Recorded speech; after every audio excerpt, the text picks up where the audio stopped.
Welcome to the Deep Dive. Emerald City Hockey's Seattle Kraken podcast. Hey everybody, welcome back to the Deep Dive Emerald City Hockey Seattle Kraken podcast. Got a big one here, RJ, as we preview their one game this week against the Ottawa Senators. I'm so excited. Rematch versus the Sens. They lost 2-0 last time, but it's time for revenge. Yeah, no, that's definitely what it is, especially with the Joey Daccord storyline. I mean, he had a pretty good weekend last week. I don't know that we need to talk about that too much. It's more about him facing his former team. Yep, Joey Daccord revenge game. I am here for it. Yes. Of course, we're actually going to talk about the Winter Classic for basically this entire podcast. We do have one pretty significant news and notes item, but we are going to leave that for the end of the podcast to see if we can try to avoid the deep dive curse.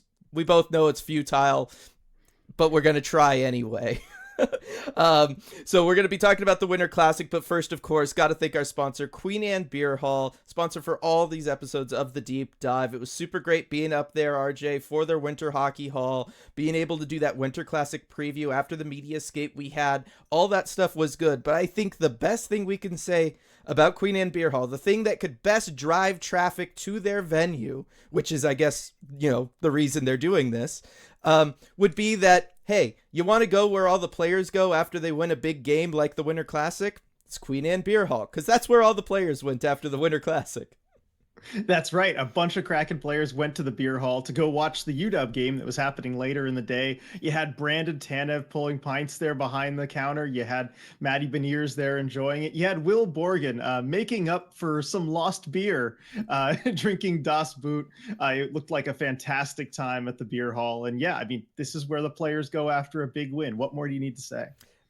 Literally nothing other than try the pretzel, because I got my pretzel up there. We're good. I am now satisfied for another month or so. All right, RJ, I'm going to kind of hand this over to you, and you can kind of walk everybody through, what the lead up to the Winter Classic was, and then we'll get to the game itself, because it was a very busy, couple days for us. It was a very busy couple days for the Kraken. It was a very busy couple days for Kraken fans, with lots of fun stuff going on. Yeah, it felt like maybe a month's worth of events, content, all this great stuff to put out, just kind of packed into 3 days. Very glad I was able to experience it with you, Dylan, coming up here. So I guess we'll kind of go chronologically a little bit, and we'll start with the media skate. So that was really our first, exposure to the Winter Classic rink, to really seeing kind of the venue up close. That was a really cool event. We basically just with other media got to skate around on that Winter Classic rink the night before practice day. And I had a fantastic time. I always love getting out there on skates and just skating on an ice rink. But looking around and just seeing the special venue and knowing what was about to happen made it that much more cool. What did you think of the media skate, Dylan? Yeah, it was a lot of fun. I mean, being able to skate on a special ice surface like that was a lot of fun. To see all the details up close of the center logo, the all the face-off dots being the compass with the NHL logo in it, the blue lines having that kind of braided rope aspect to them. Like that was stuff that you knew you weren't going to see on television on the broadcast so much, right? So being able to see those up close and personal was a lot of fun. Bottom line, I mean, look, it was like a public skate with a bunch of friends that wasn't crowded, which is like the best form of public skate you could ever ask for. And so that was a lot of fun as well. I do have a question though, RJ, whether it's a public skate or it's something like this, right? A special media skate. Why does everybody always skate counterclockwise around a rink? Which way do they go in NASCAR, Dylan? Yeah, they're going counterclockwise. You're making left turns only. But like what? Yeah, it's just natural, right? Every public skate I have ever gone to, you're making right. You're doing crossovers to the left. Well, I think it's because we drive on the right side of the road, right? Is that it? I don't know. You got the slower traffic over by the boards, which would be on the right side. You got the faster traffic along the middle on the left. It's what we're used to. Yeah, I guess so. I guess that's it. So then in Europe, do they all go the other way? You mean like in the UK? Yeah. Australia? Yeah, maybe. Maybe they do. I mean, see, that would be the real test, right? Yeah, that would definitely be Quickly it. looks So up YouTube video of public skate in the UK, see public what ice direction rinks, everyone's going. yes. So I'm sure we that got plenty of listeners over there where they drive on the left that's side of the what, road. Let us know in the yeah, comments. Please that's tell us. Solve this mystery for us. yes, that's why I asked these questions. So yeah, the media skate was a lot of fun. I will also say this: it was nighttime and the roof was on, but it still felt like outside because it was nighttime, and with the stadium lights on, you don't really see the roof because the lights are so bright. So it felt like we were outside despite the fact that the roof was on. Right. I mean, it's just black when you look up. It's the night sky basically, or the roof. You can't tell the difference. So it was a cool effect. Very different though Yep. from during daytime. When the roof is on or off. So it didn't really get the full sense of how it was going to look at the game. But we sure got that the next day on practice day. And I mean, this was, I don't know, for me, Dylan, at least one of the more surreal moments where you really realize, okay, this thing is real. This is going to happen. And it all looks incredible. I mean, we were able to go right down by the ice, right on the glass for the Kraken practicing. And just incredible moment for me. And I'm sure you felt the same. What moments kind of stood out for you on practice day? Yeah, I mean, I went on record that night being like, am I crazy? I thought that was cooler than actually being able to skate on the ice. I just thought like being able to watch that practice was such a special thing.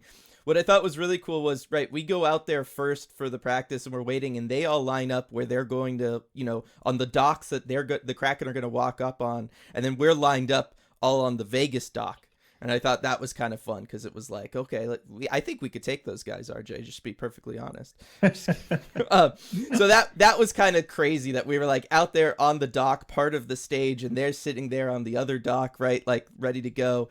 You got, guys like Yams and Berkey with the awesome sunglasses on. Maddie's holding a selfie stick with a GoPro on it as though it is his hockey stick, and we were wondering, is he gonna try to play with that thing? Like, what's going on there? So there was that aspect of it. They go out, they take the team photo, change into the practice jerseys, and then we got to watch the coolest practice that we'll probably ever watch, RJ, because we got to watch them outside. The sun was shining. The rink looked beautiful.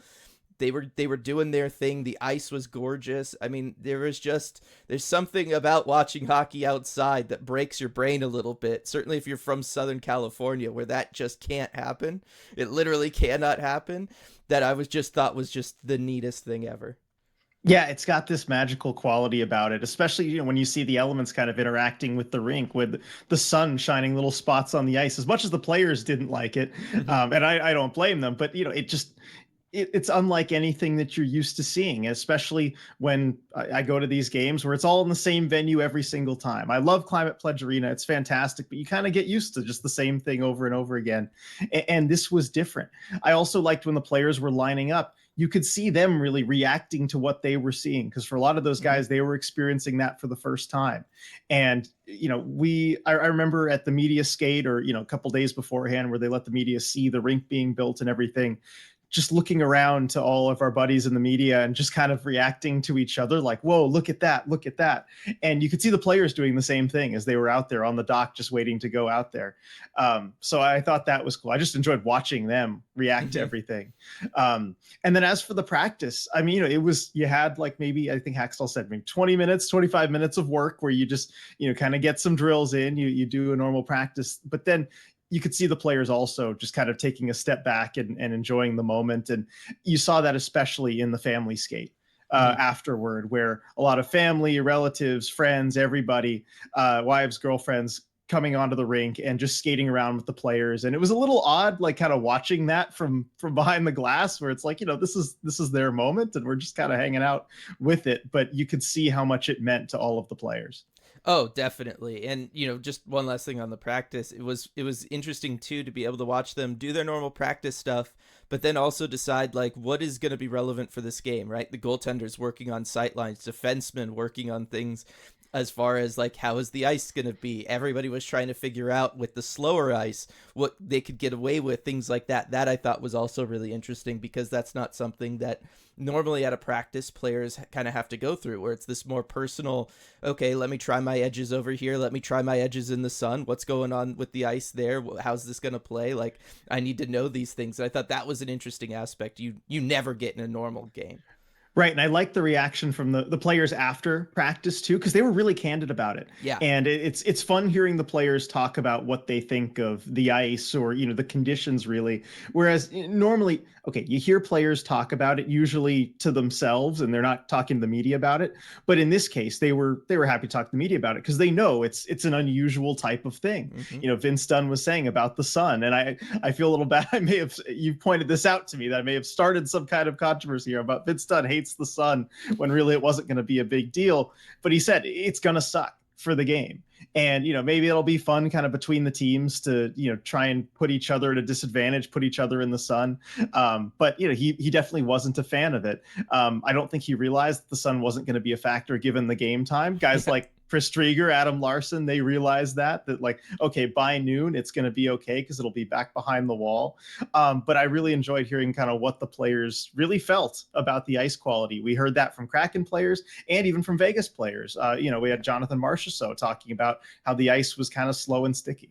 Yeah, and that was really kind of nice that we got to do that first media availability with the Vegas players, kind of get some of the talking points that then we could go and take to the Kraken players, right? And yes, Marchessault was big on the ice being slow and the pucks being slow, because the pucks hadn't been frozen down to game temperature for the practices. So they really were not gliding. They were totally being sticky. So then, yes, we were able to go and ask the players. I know I asked Bjorkstrand about it. He said, yes, the ice was really, really good. It was just slow. And Adam Larson said the same thing. He was like, the ice is great. It's just slow. And the pucks are really slow. But Larson, again, just like with the sun, he was like, they're going to freeze the pucks will be fine tomorrow, kind of thing. Like we were practicing in not game conditions today. He seemed very aware of that fact. Maybe he should have told Vince Dunn a little bit. I'm sure, maybe later he got a chance to tell his D partner. I mean, they were both being kind of swamped with media, at the media availability there. They probably were able to communicate. I'm not surprised. I mean, that's the two of their personalities, right? Yes. Vince Dunn, very into it, very focused, but like on the situation, like, okay, this sucks. How are we going to use this? What do I do? And Adam Larson just being like, yeah, no, it'll be fine. Don't worry about it. Yeah. I've thought about this all 2 weeks ago. It's fine. All right, so that stuff was cool, and then yes, watching the family skate was really awesome. Just seeing everybody interact, seeing the kids out there. I mean, still one of my favorite memories was Dave Lowry. We were guessing his grandkids there, out there with the helmets and the pads on, just being little bowling balls, kind of crashing through everybody. That was a lot of fun. But being able to see everybody out there, Berkey with the little one, oh, so little. I was like, oh, it's adorable, too cold. so it's tiny. So little. I know. I know. I couldn't believe that. Really and the assistant coaches, like Jay Leach, kept going over the glass during practice and kind of waving hi to his family that was right next to us. And he was so eager for the family portion of that skate. It was really great. One last thing I wanted to mention too, we also got to see the goalie setups in person for the first time out on that ice. They looked so nice. I couldn't figure out which one I liked more because they were all fantastic. I think Drieger's was the one that I liked the most seeing in person as opposed to maybe just in the photos. Yeah, I was kind of surprised by that. Like it came across very different in person out there in the sunshine than it did in the photos. And I'm with you. I liked that one a lot. The Grubauer one played like we knew it would, right? Going with the old school leather look. Like it's classic. It's iconic. It works. It just looks cool. And then Joey's helmet, I thought looked really cool in person. Like that was another one that I thought was really neat, was being able to see that baseball card helmet in person out there on the ice. I thought that looked really neat. Yeah, and I'd seen it in person before, like at practices, but it just works so much better with the actual jerseys and the whole setup. It really kind of needs that to make it work. Yeah. Well, and again, like I said, you're seeing it in natural light. You're seeing it outside. Like the light is just totally different when you're seeing things like that. And it just, things play very different than when you're in a locker room. Yeah. Last thing on practice, I want to set the record straight, make sure everybody knows, because Joey wants everybody to know the drone thing, right? Where he blockers the drone down. I mean, I'm sure a lot of people have seen the video by now and then kind of figure this was a planned thing. But it was reported, of course, Joey Decord, there was a drone flying around at practice, very low, by the way. And at the end of practice, Joey Decord kind of blockered it down into the corner. And I went up to him after, I'm like, geez, what did that drone ever do to you? And he's like, no, they made me do it. PR had me do it. This was this planned thing. We were doing this for content. And great video came out of it. But just want everyone to know, Joey would never hurt a drone unless he's being told to. Yeah, there we go. All right. So on to the onto the event itself. And I think I want to talk about, before we get into the game on the ice, I want to talk about some of the things surrounding the event, the pageantry, because this was very unusual type of game, and I think that's certainly worth talking about. The event, the show around it, and I want to start with something that happened kind of adjacent to the game, whether it was the day before or the day of, and that was the fan village.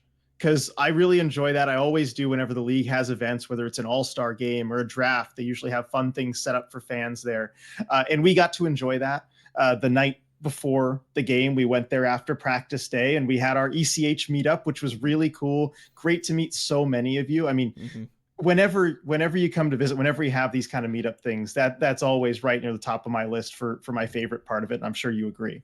Oh yeah, definitely. Like, especially because I'm not up here to be able to chat with folks that often, right? So to be able to be up there, be able to meet people, shake their hands, all that kind of good stuff, talk hockey, their favorite aspects of what the Kraken are, or even what we do, right? So we know what to continue to do, or if anybody's got a helpful note, that's fine as well. Yeah, just to be able to do all that kind of stuff and hang out with people is really nice, because otherwise I'm just reading YouTube comments all the time, right? It's nice to be able to like hang out in person and do something fun with everyone. Yeah, definitely got to put faces to names that we've seen so often in chats and comments, all of that stuff. So that was really great. Definitely a better part of the fan village than, I'm sorry I have to bring this up, Dylan. Yeah. The skills challenges. Yeah. We did do those, and I'll give you the chance to explain and kind of talk through them. Maybe what went wrong for you in the skills challenges, because I didn't put the videos out there, Dylan. I wanted to be kind to you. Well, there. You were the only one then, apparently. Okay. Everybody else sure did.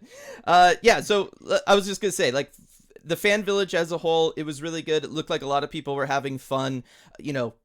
Congrats to everybody who stood in the long line to meet the Stanley Cup and take a picture with the Stanley Cup, because that line looked brutal. I would not have had the patience for that. That thing was brutal, but you know what? How often does the Stanley Cup come to town, right? Like, that's one of the unique things of the NHL coming, is that they bring stuff like, the most famous trophy in sports to your city, and you get the chance to sit there and take a picture with it, and zoom up and take a picture and find some of your favorite past winning teams on there, and see the engraving of them and all that kind of stuff. So shout out to everybody who stood in that line and was able to get their picture with the Stanley Cup. They had some other fun stuff around. You could meet Brandon Tanev and or Shea Theodore depending on the time, right? Stuff like that. Get your face on a Upper Deck trading card, right, in the Kraken colors. That was all cool. And then, yes, they had the skills showcase. They had a couple skills challenges. Those had some longer lines. We did the shot accuracy one and then the hardest shot. All right, let's go chronologically here, RJ. We'll work up to my big failure. I'm fine with that. Make it a big feature. We did the shot accuracy thing first, which was a stacked washer dryer unit, right? Washer on the bottom, dryer up top. And I hadn't skated in 4 years before the media skate. Media skate went well, so that was a positive. Hadn't really stick handled or shot a puck or done any of that stuff in just about as long, so I was really nervous going into these things. I tried to play it cool, RJ, but I was so nervous. Anyway, we go in. I decided to go first on that, and I don't know if you notice, if you go back and you look at your video, but the first couple shots that I take that go into the washer on the bottom, I wasn't looking at it at all. I am just staring at the ground in front of me at the pucks, and I am just firing them, and they're going in, and I was like, oh, okay, I have 2 for 2. And then that door, RJ, that damn door of the washer starts swinging at the perfect pace to mess up my rhythm, perfectly in sync with my rhythm, and I proceed to hit it 5 straight times as it swings closed in front of me every single time. That was incredible. I couldn't believe what I was watching, that you managed to hit that door every single time. I will say this, and I think you gave a really good effort there. You were like the Kraken, basically, in this game, if they had just hit 10 posts and somehow managed to not score any goals. I think you had a simplified game plan. You stuck to it, and I respect you for that. Mm-hmm. You had the first 4 pucks into the lower part of the washer dryer, and then you hit that door 5 times, and everyone was bugging you to shoot for the top one, so you did a couple times. You didn't didn't hit it at all, but that's okay. That wasn't part of your game plan. Right. It's respectable. Right. Well, here's the thing. That thing was like taller than you or I. That thing was like 6 feet off the ground. When in a game am I ever trying to shoot a puck 6 feet in the air? That's 2 feet taller than the net. It's the most worthless skill, RJ. I'm sorry. I know you nailed it. You got like 5 of them in a row up there. Why? Why should I ever need to practice that? When would I ever use that in a game? I'm just saying. I was shooting right over the pad, but under the goalie's arm. Right? Like, and I did 9 of 10 or 8 of 10 doing that. I'm fine with that. Yeah, no, I mean, your shots were definitely more practical.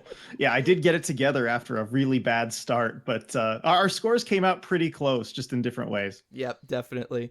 And then we went over to the hardest shots. They had, the radar gun there. Everybody could step up and you could, take a slap shot. You got 3 chances, see what you could do. We had you go first. You had a good performance. You're welcome for reminding you that you had done this before and that you had video of it so you could study the tape and find your terrible Charles Barkley golf swing like windup. It's effective, Dylan. It is effective, although maybe perhaps painful given the amount of complaints I heard from you later. But okay, I messed up my hand. Yeah, you're right. I wouldn't suggest doing it repeatedly. But it was respectable, and you were able to max out at 75, which I think is really, really solid, especially for you, a player who never takes a slap shot. Never. I haven't taken a slap shot in a game in years. I don't really know how to do it well. But yeah, it worked out. If you ever release that video, everybody will say, yeah, that's not a good look. But it worked. It was very effective. And then I went out there. What did I max out at? 41? 43. 43. No, I think okay, you cool. got up to, you had 39, 43, and then 47. You got up to 47. Oh, okay. I think the wrist shots I took into the washer were faster than that, to be perfectly honest. I'd believe it. I would believe that too. And I think upon watching, because I stood there, the group moved on and I stood there, right? And I was watching. I was letting myself feel that pain so that it would never happen again. Because I was the slowest person of anybody in our group, by the way, right? So I will own that. I kept them on the ground too much, right? They always tell you, hardest shot contest. You always hear the NHL guys talk about this at the All-Star game. Keep it low, keep it low. That's how the radar gun picks it up. That was the exact wrong thing to do. As we found out again later, watching the tape back of yours, your 75 was right at the radar gun, which is about 2/3 of the way up the net. So I should have added some elevation. I think my scores would have been better. Yeah, and I think that the radar gun placement was a little bit higher than maybe it usually is for some of these things. So, take some notes next time we go. Yep. Maybe at the draft in Vegas, they'll have some kind of chance for redemption at a fan fest or whatnot. But still, gotta respect that you're owning it. Yeah, well, it happened. It was put out on several Instagrams. There's no way around it. Again, it had been a while for me. I was wearing high tops, which also was a little awkward, right? Wasn't able to get that nice like ankle movement, right, to step up into it. But really, it was just, I think I just kept them too low. I should have read the situation and adjusted on the fly, and I didn't, and that's on me. Yep. All right. That's spoken like a true hockey player in your interview. Yeah, you've given perfect. We know you're good at that. All right. So moving on from the fan village, because I'm sure the people are tired of hearing about our skills, exploits, or lack thereof. Let's talk about some of the other kind of pageantry around this event. I mean, we'll start with, I guess, T-Mobile Park as a venue for an outdoor game, because this felt different than either of the 2 outdoor games I'd gone to. Certainly the one in Dodger Stadium, which was the only other baseball one I've been to, and you went to that as well.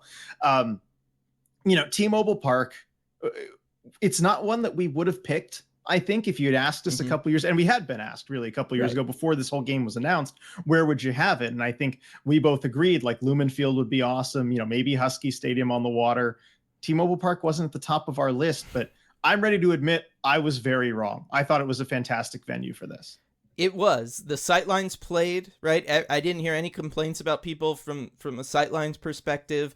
I thought the venue worked perfectly as far as being able to hold a ton of Kraken fans, having a lot of them be able to be there, be passionate. I think that was a massive element of it. And then another thing that this, kind of ties in with the sightlines, but the way they built the rink and where they situated it, and the fact that if you were down the first baseline or the third baseline, you were pretty close, actually, right? As far as these outdoor games go, you were a lot closer than at some other ballparks. And so I thought that element of it worked really well. And I'm trying to remember, I think it was Adam Larson who brought that up when I talked with him, was that the fans are closer for this outdoor game than at other outdoor games. And he liked that because it was a more natural feel. Like that's more of what you're used to as a hockey player, is seeing and hearing the fans there. And so he really liked that element. And that was something that, again, when you're just thinking like, several months out or a year out, when you know it's going to happen, but you don't know the venue, that's something that I wouldn't have thought of, but it played really, really well for both the fans and the players. Right. And when it really hit home for me too was when we put out our in position tweet and, here's our view, show us yours. And we had so many responses to that. And I'm just scrolling through all the photos, people, all different parts of the ballpark. And there was not a bad view among any of those pictures. I was just like, wow, that's a good seat. That's a good seat. That's a good seat. And that's not something you could have said at all for the game at Dodger Stadium. No. So really impressed by the venue. I think a lot of it is because there's just so much height, so much elevation, whether it's to the outfield or even to, behind home plate. I mean, you just get really on top of the rink, and that's something you don't have everywhere. And, that's something Steve Mayer pointed out well in advance of the game actually taking place, the guy in charge with the NHL building the rink. So I think it's something the NHL knew when they scouted out venues. So credit to them for picking a really good one. Let's move on to kind of talking about how T-Mobile Park was decorated, the set design, everything that they had, whether it was the shipwreck stage for Hart to play on, whether it was the little boathouse set for TNT, the docks with the players coming out. I mean, there's so many things you can talk about. The people fishing in the little boats in the outfield. I mean, where should we start, Dylan? Well, let's start with I think the thing that probably nobody ever paid attention to outside of us, which was the people fishing in the little boats in the outfield. Like that was the most throwaway aspect of it all, I think, right? And that's fine. Like they just needed to fill that space out in right field, and they did. I thought the kids playing on the little pond was great to set the stage as fans were coming into the park. I thought that was wonderful. TNT kicks off their broadcast coverage before the players are out there and everything, but you've got these kids playing, having a good time on that little pond right next to their set. I thought that was a lot of fun. I thought the Heart stage went well. I really liked that TNT stage. Like I thought their set was kind of perfect, and where it was situated with the rink behind them, just the kind of cozy, out by the pond aspect of it. Like it very much felt like that could have just been a scene from somewhere in Minnesota or, Manitoba or somewhere in Canada, right? Like it just felt like something like, yeah, that's just the way things are done when you're talking about some, youth tourney out there in some place in early January. Yeah, you have the lake right by the boathouse, and the detail put into it too. And we saw this first at the media skate, right? Yeah. They have the little oar on top of the door. You got the little dinghies and everything. It was perfect, and they really paid attention to detail, even in the throwaway space with the filler space, whatever you want to call it, with the boats there and the people fishing and the actors. They would rotate out people. They had Santa and Mrs. Claus in one of the boats when they played Christmas music. They had people celebrating New Year's with the 2024 glasses and the hats and everything. So, you could have just had the fishermen there the whole time and, maybe rotate out people, because that's a long time to be fake fishing. But no, they put a little bit more thought into it than that, even though it was kind of filler space. So, I'm happy with what they did in the outfield. Talking about the infield with the docks that the players came out on. I thought that was a really nice touch, and they were adding things kind of up until the end too. They had the little netting with the sea animals that, sea creatures that was in there. A flamingo got stuck in there on practice day. I think, Vegas may have tampered with that a bit. But that was still really cool to see. You had, the stage kind of in the middle, like by the pitcher's mound, where you had, Gary Bettman and, and others kind of talking from there. I thought they handled the infield pretty well too. Yeah, and then it played perfectly. Like, I think one of the biggest things that everybody is going to remember from this Winter Classic, as they should, is the players coming out and walking to the ice. Because we've seen this from former Winter Classics, RJ. They can walk a long way sometimes. It's a very long walk, and it kind of gets like a okay, like, get there. It's drawn out. Like, yeah, we could get there by now, right? I certainly think Corey Perry would agree. And so you gotta get. It takes a while sometimes for them to get out there. That was not the case for this one. And then for this one, the show aspects, right? Vegas comes, they bring their little sparkler thing or whatever. Like, okay, yeah, whatever. And then the Kraken come out. Right? And was that not the coolest outdoor game walkout that we've ever seen, or what? Right? Because not only do you have the dock set up, but you've got the fire leading to some of the best pictures those Kraken players have ever taken. Nobody can deny them with the fire around them and everything. Have you set the Adam Larson one as your new desktop background yet? Of course. Like, what did you, first thing when I got home, it was like, yeah, after move, I've got stuff to do. And then I had to do that. And then I could pay attention to her. So badass. Yeah, it was so cool. So you get the fire, and then RJ, when they have the people from Pike Place Marketplace, and they're throwing the fish over them, and they're walking under these fish, real fish being tossed. So Seattle, so perfect. It just never seen anything like it. Probably not going to see anything like it for a very long time either. Yeah, I was given a tip off that morning about some kind of coordinated fish toss as the players were coming on. They didn't mention real fish. I wasn't told it was going to be real fish. I thought it was going to be like the salmon that they eat after the games. And when I was looking at the video, I'm like, are those real fish that they're tossing over their heads?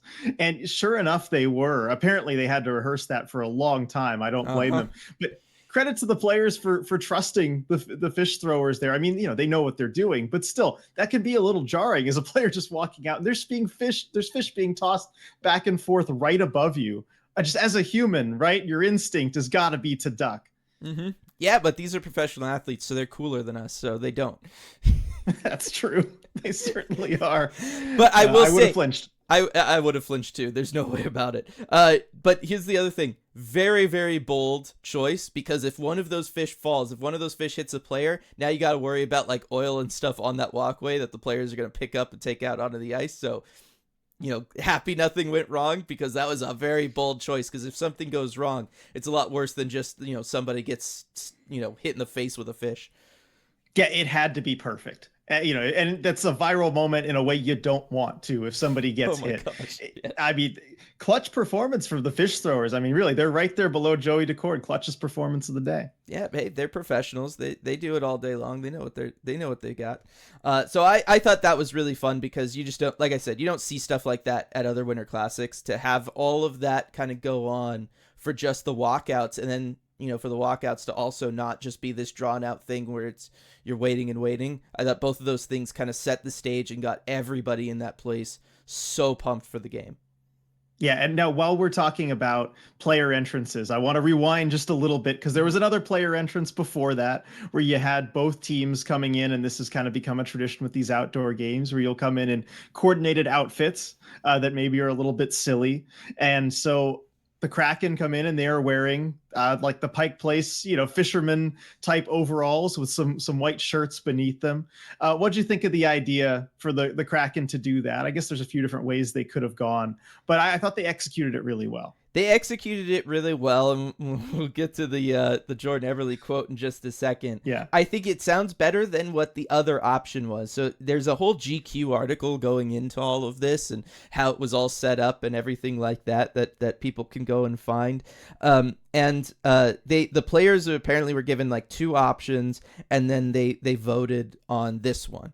And boy, when you hear this other option, you'll understand why. The runner-up was a fit consisting of cargo pants and a jacket, but the team decided that was too traditional for us. Yeah, because that's just clothes. Like, the whole, like, what are we doing here? Like, who even, like, if that wasn't them, like, we really want to do the fisherman outfits, so let's just give them, like, this terrible second choice, and they'll all vote for the fisherman outfits. I don't know what else that could be. But yeah, that was good. So they made that. The fisherman thing, look, it played, especially later on once you saw the fact that they were going to have the fish toss over them and everything. I thought that worked really well. So much of the promotional lead up to the Winter Classic was, nautical related, fishing related, right? In all the pictures, like the jersey reveal, all that kind of stuff was done in that way. So it made sense. I still feel like it was a little safe from like a fun perspective, especially once then you consider what Vegas did. But I thought the players looked good. They had fun with it, and that's really what's most important. Yeah, I think exactly. They had fun with it, and you know what? They didn't go with the other alternative that Jordan Eberle talked about. So Eberle afterward mentioned that some of the players wanted to go with those outfits, but without the shirts underneath, and just have the overalls. And I guess he didn't like how he thought that would look. He said, "I thought we'd look like firemen strippers," and maybe they would have. So I think they probably they chose the best of all the possible options. Unless you disagree, Dylan, you think they should have gone tarps off? No, I don't think so. I think the way they did it was the right way to go. I do. I'm 100% with him. I don't know that you want to do that, because that was what everybody said when Calgary did that with the overalls for the Heritage game, right? Was everybody was like, well, you're getting a little close to something else here. Yeah, and I don't think you want that, especially since it's already been done. If it's totally original, then you can make a statement there. But I think the payoff would not have been worth it. Although I will say, on the Vegas side, with those Elvis costumes, I do think they kind of stole the show a bit. They did, and I thought the one aspect that I thought the Kraken could have leaned into a little bit more and would have been really cool was a couple of the players had fish with them, the fish, the plush fish that they used to yeet after the games. I thought all of the players should have had one of those, and as they were walking down, they could have all given them out. I thought that would have been like a really cool thing. Or I would have gone a step further, because I'm just extra this way. I would have had them all come out, spread out a little bit, stop, and in unison turn and hand the fish to the nearest Kraken fan from where they were as they were going down that little alleyway there, RJ. I would have had like a little choreographed, fish yeet or fish handoff, I should say, which is appropriate given Marchand, took them out and led the way there. They could have all done a fish handoff to a fan. Yeah, I like that idea. And I was just about to mention that, of course. That's the centerpiece. You got Marshawn Lynch leading them out there. I'm guessing he probably was not willing to wear one of those outfits. Did not appear so, no. Yeah, no, he was very much himself coming out there, but it was great to see, and especially kind of leading the way. It got everyone excited, right off the bat. Everyone's like, whoa, who is that? As soon as they realized, it kind of set the tone for everything. So, good on him for being there again, taking the ownership duties with the Kraken very seriously and helping him out. Yeah, Vegas did credit where it's due. Vegas did steal the show. Their entries were better, but you know what? It was all downhill from there. I think that was kind of their peak moment of the day. It's you know what? It's because the Kraken coaching staff and front office came out wearing some park ranger outfits, and the Vegas coaching staff was nowhere to be seen until I went down to go to their locker room, forgetting that the media availability was actually in the interview room, and I saw Bruce Cassidy just in a sweatshirt. Yep, that's true. You got to have the full buy-in, right? The coaches participating, and they were all on board. All right, so fast forward back to kind of where we left off right after the intros as the players got to the ice. You had the coordinated fish toss. And then you had what I think was one of the coolest moments of, the pageantry before the game. And this is something the players pointed out too, whether it's Matty Beniers, Will Borg, and, Chris Drieger talked about it. And that's the anthem.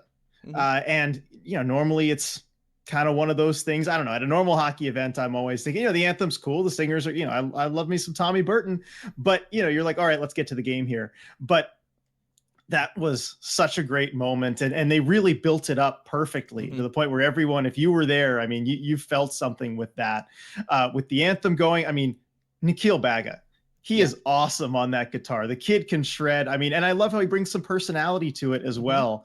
And really makes you feel like this is a unique type of thing. And then the flyover with the helicopters and the guy with the flag who's dangling from the helicopter. How often do you see that? And it all just came together really well, I thought. Yes, it was the first moment where I felt like, okay, I'm actually at, a special event. Right before that, it was like, yes, I'm at a hockey game. It's a little different. This is cool. It's neat. Right. It's different. Right.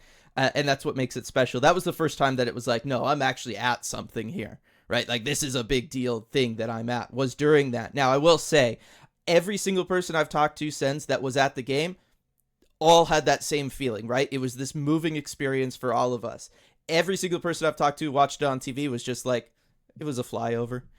right? So Yep. I don't think the cameras were really able to kind of capture the whole experience and everything of being there, having the anthem played the way it was with the flyover, all that kind of stuff. So it's one of those kinds of things. But yeah, having been there, that was really, really special.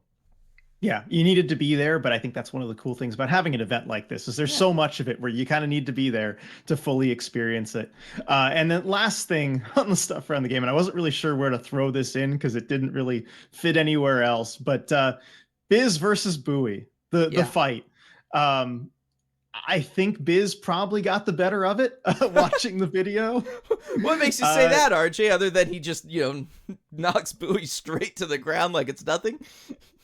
I know that's a shoulder check from a guy who has definitely played in the NHL before. Do you think after that we'll see round 2? Because Bowie did tweet afterward, "We're not finished, chump." Oh yeah, definitely gonna see a round 2, and I'm with Biz. That picture of Bowie when he was walking out with the boxing gloves on to go fight Biz originally, that pic goes hard. That's like the best picture of Bowie of all time. It does. There's a reason it's his pinned tweet right there as he's going to sneak up on Biz and try and fight him. Yeah. So that was cool. Yeah, that nice little obligatory viral moment. All right, so enough about all the stuff surrounding the game, Dylan. I know you want to get into the game itself because there was a hockey game to be played, and what a hockey game it was. I think it couldn't have gone better. It couldn't have possibly gone better. It couldn't. It was totally perfect from start to finish.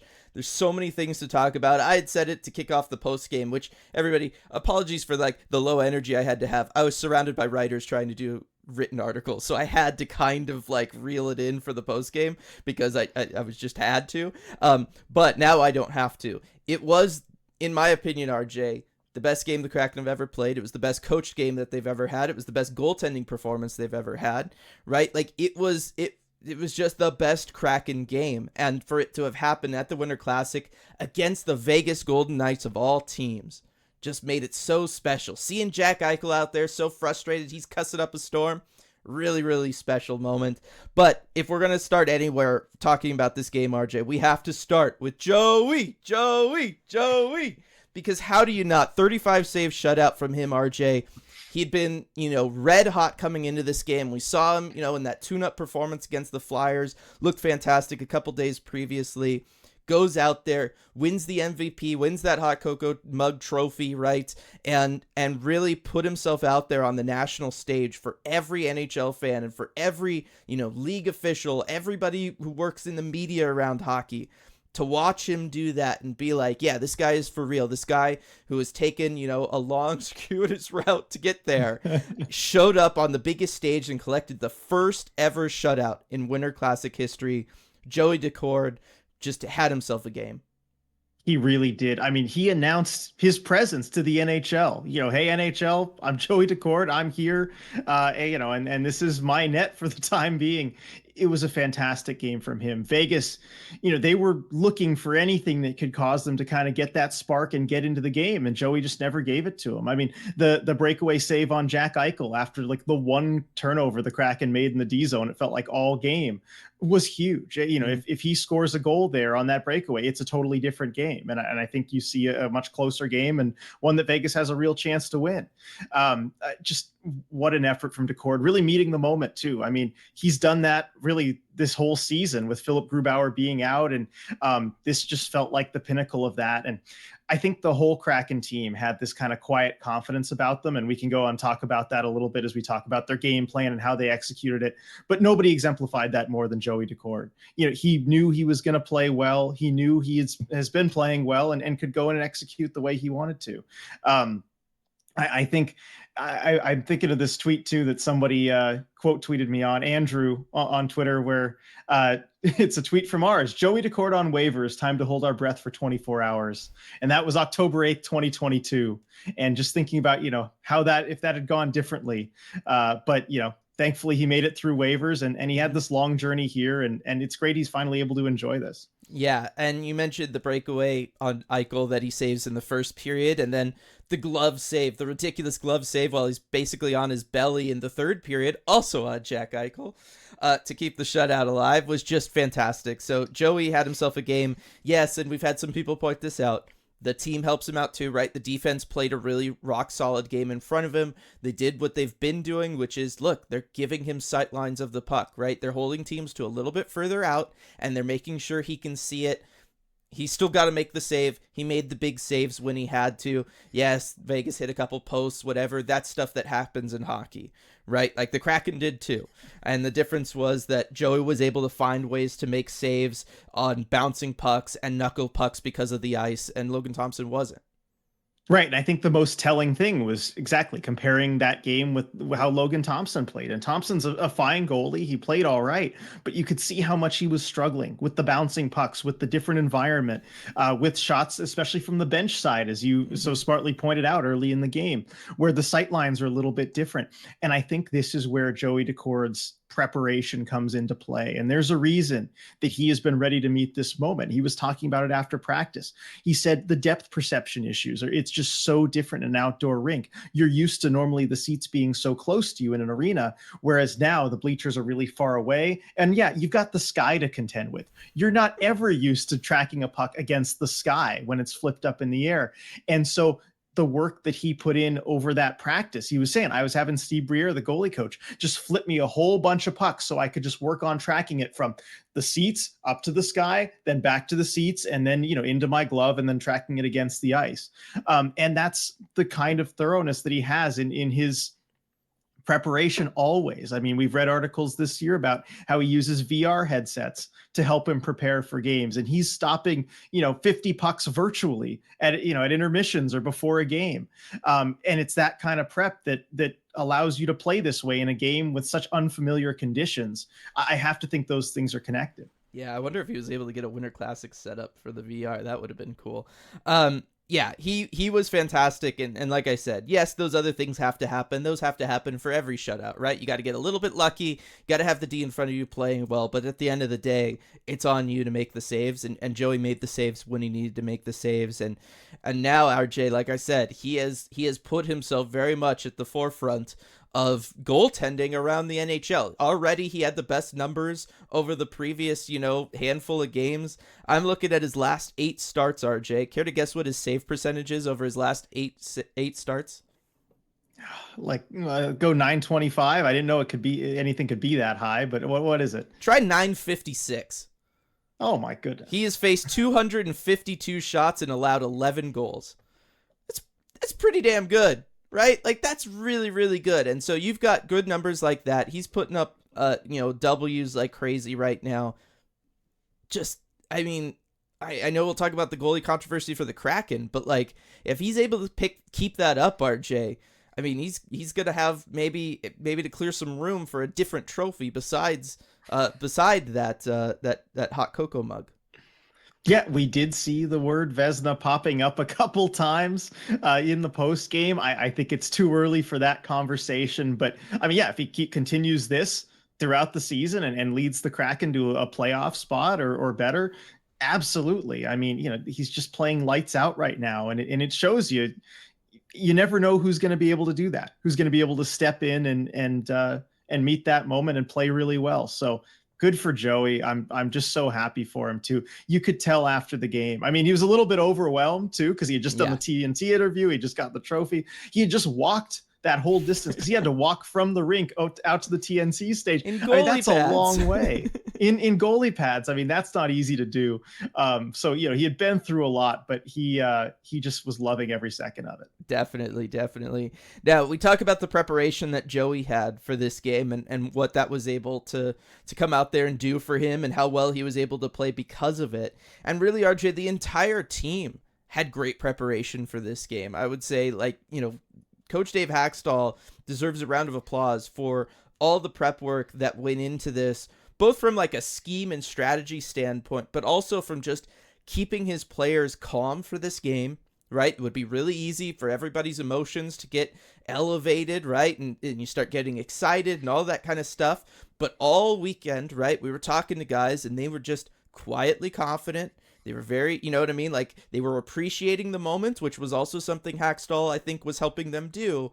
But at the same time, they're very aware and very dialed in to try to beat this Vegas team. And so I want to give, like I said, just a moment of appreciation for Coach Dave Hackstall and what he was able to do just on that side of it. And then going back to the scheme and strategy side of it, to come out the way he did. And this is something we had talked about in our preview. Would both teams kind of try to play a little conservative, feel each other out in the first period, get a feel for the ice, get a feel for how the puck plays, all that kind of stuff. And the Kraken kind of did. But what I thought was really interesting was because the Kraken had so recently, just 9 games ago, completely changed their style of play from something that was a little overly conservative. They just went back to that older style of play for them. And so it wasn't just pure dump and chase. They were able to have some drawn up plays that they could go for. They were able to have some things where they were able to communicate with each other and already have some feel and chemistry, where it looked like with Vegas, as they tried to just do a little bit of a feel out in the first period, that was just awkward for them, right? Because they're not used to ever playing that way, right? They're a fast team. They want to use their speed. They want to come in on you and be aggressive. And so their feel out very much looked like them out of their comfort zone. Whereas for the Kraken, they had played like 20 games doing that already this season. So they were able to utilize that to great effect. Yeah, I mean, well said. I think Vegas, they're not really a heavy forechecking team. They like those controlled entries. It looked awkward. They couldn't cause Seattle to turn the puck over. And, the Kraken went right back to their dump and chase style that I know we've criticized so much. Yes. I know after the first period, you were so worried, Dylan. You're like, I need to get this tweet out. Yeah. This is bad. I hope they don't keep doing this. Do you feel a little bit better about it now? And will you agree with me that this was a one-off and that they're not going to just continue to play like this? Definitely. Okay, definitely. You're on board? Yes. I was worried that they would do that just because it was an outside game and they were just going to stick with that because it's easy and it's manageable. And especially after Tolvanen scored, RJ, I was like, oh no, they were rewarded for this. No, that's not what should happen. I know. I'm like, calm down, Dylan. It's one period. It's unfamiliar ice. You just got to feel it out. Dump the puck in. Simplify everything. It's outdoors. Get used to the surroundings. It's one period. Calm down. Yeah. And you did calm down as things got a little bit better, and and they kind of stopped that. So glad that it worked out that way. I know you're usually right on these things, so it made me a little nervous too. But yeah, I felt trust of the process there. But yeah, the Kraken they had their game plan and they executed it really well. It's kind of weird to see a team like Vegas just so thoroughly out-coached in a game like this, because they don't usually do that. Bruce Cassidy is a good coach, and yet, especially at the end of the game, talking to our buddy Ken from Sinbin.Vegas, he didn't understand how Cassidy didn't necessarily see this coming, right? It looked as if Vegas had watched all the tape from the Kraken's, recent successful games after they had changed up their style of play, looked at that, prepared for that, and then all of a sudden it was something totally different hitting them and they just weren't ready for it. Yeah, and then they made adjustments for it, but then the Kraken made the perfect counter adjustment for the second period, and the Vegas adjustment didn't mean anything. Now, what I thought was weird was Vegas had time in the second period to try to adjust on the fly, right? Go back to what you were doing in the first period. It probably would have worked better for them than kind of continuing with what they were trying to do in the second period. The problem is then you get a second Kraken goal, right? Then you're looking at a third period, going into a third period, you're down by 2. You can't worry about what the other team's doing. Now you just got to focus on yourself and try to scrape something together. And Vegas even struggled with that. And so I don't know how much of that, inability to make adjustments was because of the change in scenery and setting, right? You have, you're on the benches outside. You don't have your normal use of monitors. You don't have, it looked like the video coaches were kind of out there with them rather than maybe more so in their familiar settings and things.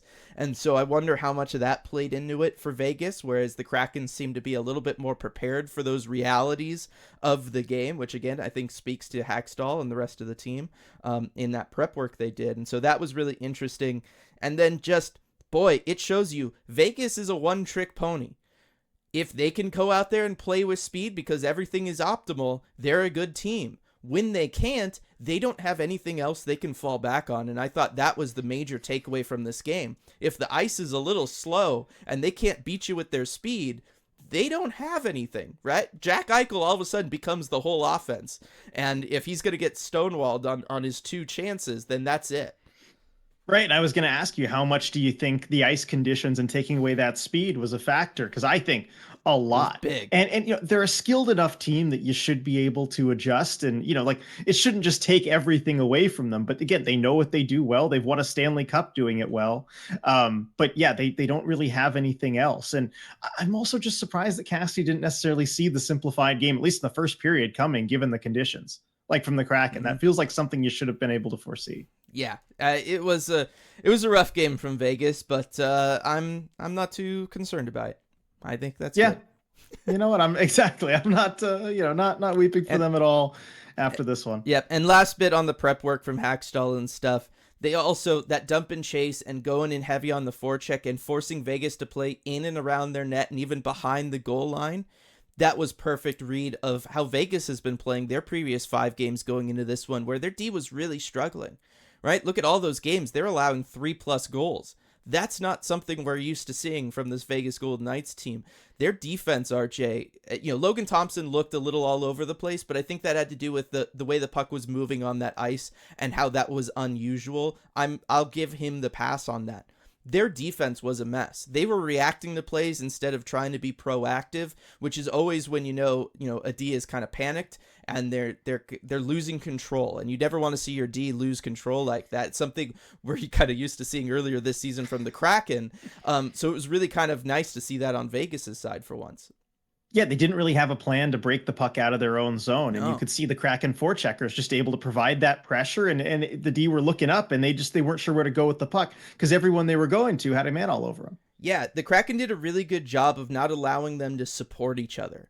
Right? The Kraken did a great job of making sure there was always somebody in either a dangerous spot or bodying up someone else, so that when Vegas had to go in and defend the puck along the boards or in the corner or wherever it was, they were going to have to do it one-on-one against a Kraken player. They were not going to have any support at all, and I think that really through them too. They're used to playing as a team, and the Kraken did a really good job of disrupting that, of not allowing them to communicate effectively and not allowing them to have their kind of easy, dump offs or their easy release valve plays that they normally have. That was another thing that the Kraken did a good job of in the first period, especially. And then I felt like that just kind of got to the Vegas D-core, especially because they've been struggling so much as of late, and they were just never able to recover from that. So that was another one that I thought the Kraken did a good job with.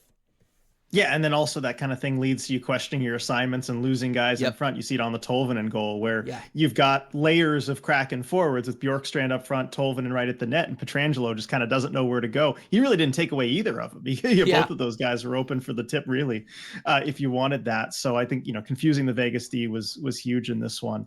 Anything else to add on kind of the strategy and how the game went? Because, I think once you get to that point where it's 2-0, and Vegas is really chasing the game, at that point it goes into a really simple kind of clean breakouts, get pucks deep, shut things down. And in an outdoor game like this, it's just so hard to chase a game. At that point, things are stacked in your favor so much. You just get a few saves and it's taken care of. Yeah, I will say this. I was happy that the Kraken didn't go full shell mode, right? They didn't collapse in. They didn't try to go like prevent defense, all that kind of stuff. They recognized, look, it's only a 2-goal lead and this is a good team. We got to stay aggressive at times, but pick and choose your spot, right? Don't go aggressive all the time. Pick and choose your spot. And this kind of leads into the next bit I wanted to talk about, which is Yanni Gourde did that in the third period, right? He chose his spot. He was able to step up, take away, go in, score his first goal in a very long time. Since November 22nd, he scored his first goal, RJ. I said, New Year, new Yanni, and that was just a heck of a play, and it was really, you could just tell that was the moment that it was over. Yeah, it was New Year, new Yanni, but in so many ways, the same old Yanni. Because if you look at that goal, that was the most Yanni Gourde goal, right? Yeah. Where he's pressuring somebody, he's making that extra bit of effort, strips the puck off of him and doesn't score on the first attempt, but bangs home the rebound. That was such a Yanni Gourde goal. And you felt great for him after that one. We had talked about it before the game, just kind of in media circles, realizing how long it had been since Yanni had scored a goal, and we're like, oh, well, maybe this is the day he ends the drought. We kind of floated that out there. And so when it happened, we were like, oh man, of course he does it. And in very Yanni Gourde fashion, but that's exactly what you want to do when you're protecting a lead. You send your one forward in there, you kind of, get into your 1-3-1 and just hang back, but you let that one forward go and pressure as much as he can. And it just shows, how the Vegas D was pretty much all game, right? Just feeling uncomfortable with the puck. And of course, Yanni Gourde, better than just about anybody in the league, able to take advantage of situations like that. And hopefully this is a springboard for him too, because his line's been doing excellent. I mean, they've been the Kraken's first line for the last 2-3 weeks, but he hasn't really been getting the counting stats to go with that. So hopefully that kind of springs him forward. Right, I was gonna say, you look at the Kraken team scoring. Bjorkstrand, number one forward in terms of scoring, second on the team. Tolvanen right after him, right, and then it's a long way down to Yanni Gourde. So you had to figure he was gonna get going at some point. I know some people at the Fan Fest were also talking; they were feeling a Yanni Gourde goal, so I wanted to shout them out as well. A couple people told me that. Tolvanen, well, actually, let's stick with this, because I'm with you. I think this is going to help springboard Yanni Gourde, and credit to him too on the breakaway, on the bad ice, especially in the third period, being able to control everything there, right, and make your move, make sure you get the score, because I'm sure that was not easy for him, just because of the ice. Yeah, definitely. I mean, that's when the puck can pop up on you too, and again, sticking with it too, because it's that second chance he gets right by the pad. He's not going to skate by the front of the net. He knows better. Yeah, exactly. Another player gets his first goal of the season, RJ, in Will Borgen. Do you think this is going to wake him up offensively? I don't know that we're going to see a bunch more goals right away. We've seen weirder things happen, but feel great for Will Borgen getting that. And especially it's got to be satisfying too, just really getting to step into a shot like that. Where you got a bunch of time and space and just blast it by the goalie, even if it did kind of knuckle around him a little bit, wasn't the cleanest shot. But good for Borgie there. And funny, after the game, he said that, or Matty Beniers said that he was talking with Borgen, their roommates, of course, and telling Borgen, you got to do something really cool if you score, get a really good celebration. And Borgen's like, yeah, I'm not going to score. I don't have one this season. And of course it happens for him. So good to see that from him. Oh, definitely. And then last player I kind of want to talk about here, RJ, before we move on, is Eeli Tolvanen, right? He scores that goal, gets his 100th point. All that kind of stuff, goes on. He's the first Kraken player to score in the playoffs too. Is he just the big game guy on this team now? I think he is. I mean, Tolvy's pretty clutch. He seems to appreciate these big games, get his name in the, I don't know if you call it record books, milestones, whatever. The first playoff goal for sure. Mm-hmm. But first outdoor goal is another kind of cool milestone. And of course, 100th point for him. That was a great tip too. He's not usually one to score like that going net front, but it shows how versatile of a player he is. Like, he can score every which way. And he just stays hot. Like, he's been among the top, the highest on the team in scoring, and he's just having another great season.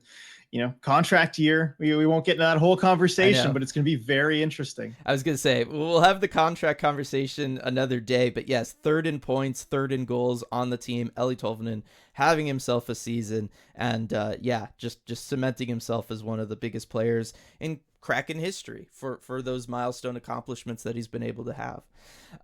Thanks to Joey, it stands up as the game winner. Yeah, definitely.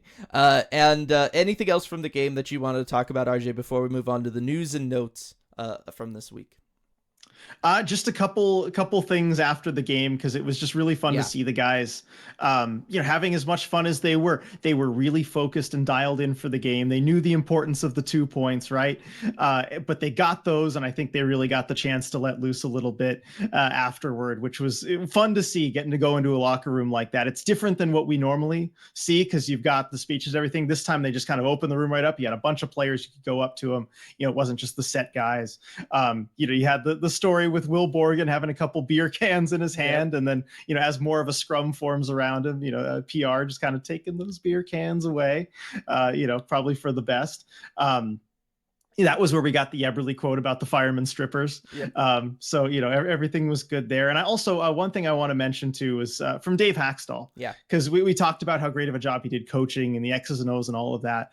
But he did talk about before the game, whether it was the practice day or the morning leading up to the game, about taking some time to enjoy the moment and letting his players kind of have that special time for themselves, but also keeping things focused. That's a really tough balancing act as a coach to do, not just for your players, but for yourself, knowing how important the game is on the ice, and yet everything that's going on around you, all the potential for distractions that people have. Everybody's family's there, your own family's there, all the players' families are there, and just keeping everyone in the right mindset. That is so hard to do. Keeping 23 players in the right mindset. And Hackstall did it. And he was in the right mindset himself, too. I mean, one of my favorite moments from the game is when we were watching leading up to the third period. The coaches were making their walk on the field to try and get to the bench for the start of the third period. And Hackstall's walking with the coaches, and he looks super serious. I mean, third period of a huge game. He's dialed in. And he hears a fan. He kind of looks over for a second, and then he looks again, and he sees this young fan that's like, waving to him and wants to interact with him. And Haxel just runs over, to that part of the field and just gives the fan a high five, and then, kind of goes back to walking with the coaches. And you could see the smile on his face as he was walking back there. And after the game, he said, that stuff's really important, not just for me, but for, the fans who show up and want to have a memorable experience. And I thought he had the perfect balance of being serious and taking the coaching duties seriously as he needed to, but also just that little spark of fun that I think everyone really had in this game. Yeah, and I think that was really important. You saw him kind of helping pump up the crowd when he came out for the first period even, right? Like he was confident, he was in the moment, he was excited for this game. And I think after everything that we talked about earlier as far as the prep work that him and the team put in, you understand why, right? That means they were working on this for a long time. And to finally be there day of, you get to actually go out and do the thing, right? That's big. And I think he was just super excited for that. He had all the trust and confidence in the world in his players that they were going to be able to go out there and do what they wanted to do. And he trusted in the work that him and the coaching staff had put together for it. And I think that that's really, really neat to see, right? You don't see that very often leading into big moments and big games like this. And to see that was really big. And it made me just stop and think, 2 weeks ago, we were all like, when's he going to get fired? Right? That was the only conversation every Kraken media person was having, because that was the only thing anybody could talk about or think about. And for just, the difference in a couple weeks is insane, right? From that to this, where we're talking about, just this insane game that they were able to put together and how perfect it all went. And they just thoroughly outclassed, the team that just won the Stanley Cup, right? Like is really, really cool. And it's just another lesson in, gonna have to have patience when things get rough sometimes, right? I think that's the lesson of this whole story, is just trust the process a little bit. Yep, I'm all with you on that. All right, so closing things out with some news and notes at the end of the show this time. It feels so weird. So we have a built-in kind of deep dive curse, I think, because waivers get announced at 11. As we're recording this, it is 10:01. We're not gonna make it. Kraken have practice at 10:30. I've got to get going for that. Yeah. But the Kraken have placed Jacob Megna on waivers. They did that yesterday, and so we'll find out in about an hour's time. By the time you're listening to this, all of you will know if he was claimed or not. We don't know at the moment. So we're kind of going to try something a little different. We're going to have two, alternate responses here, for one if he gets claimed, one if he doesn't. And that way you can just listen to whichever one applies, given that you know what has happened already. So Dylan, which one should we start with? If he makes it through waivers or if he's claimed? Let's be optimistic. Let's say he makes it through waivers. How you feeling? Okay. I'm feeling great. I'm feeling very lucky that he made it through waivers. I'm surprised teams didn't pick him up, but you know what? I'm glad they didn't, because it's good to have that kind of depth in the organization on the blue line. You never know what injuries are going to keep happening. And I know Riker Evans is basically past Megna on the depth chart. That's the reason this is happening. Yeah. Because it became so unlikely he was getting to games. But I'm also happy for Megna that he's going to get to play some hockey games. He's going to get to play in Coachella Valley. I mean, makes them even more of a powerhouse. Gosh, they were already good. He's going to really add to their blue line. So glad he stays in the organization, and glad he'll get some games in, most importantly of all. And I think that's the reason he was waived. Whether he got claimed, which he didn't, or, whether he makes it through, he's getting games in. And I think that's something that Ron Francis, just as a classy guy, realizes you can't just sit this guy forever. Yeah, exactly. And he will totally help out the Coachella Valley Firebirds. He'll be, a great player for them, kind of thing. Yeah, I'm totally with you on all fronts there. If he gets claimed, and I do think, RJ, there's a good chance he gets claimed, because you're talking about an NHL caliber defenseman who's making less than league minimum because of how the whole contract thing worked. And there's a lot of teams out there, like, I don't know, say a Toronto, who could use the blue line depth right now and don't have a ton of cap space. And he's going to look very, appealing to a lot of those teams on waivers. So I think there's a good chance he gets claimed, RJ, in which case, good for him, right? He's going to be able to then go and be in the NHL, hopefully get some games in at the NHL level. That's really what you want to see for all of these guys. It sucks. It would suck to lose him, but at the same time, thinking about him as a person, as a player, that might be what's best for him long term. Yeah, and he deserves it. I mean, he's been such a good soldier, just going through all the practices and not getting to play in very many games with the Kraken. And I think, he's put in his time, and I think that might be part of why he was waived. Just Francis feeling bad for the guy. You got to get into games. And I feel, I feel happy for him that he's going to get into some games at the NHL level, because he is an NHL caliber defenseman. Yeah. He really is. And he belongs in the NHL. I think getting into those games, it's just going to help him too. You feel like your career could kind of be lost at a certain point, right? If you just keep sitting and sitting and sitting, it's hard to stay in that rhythm.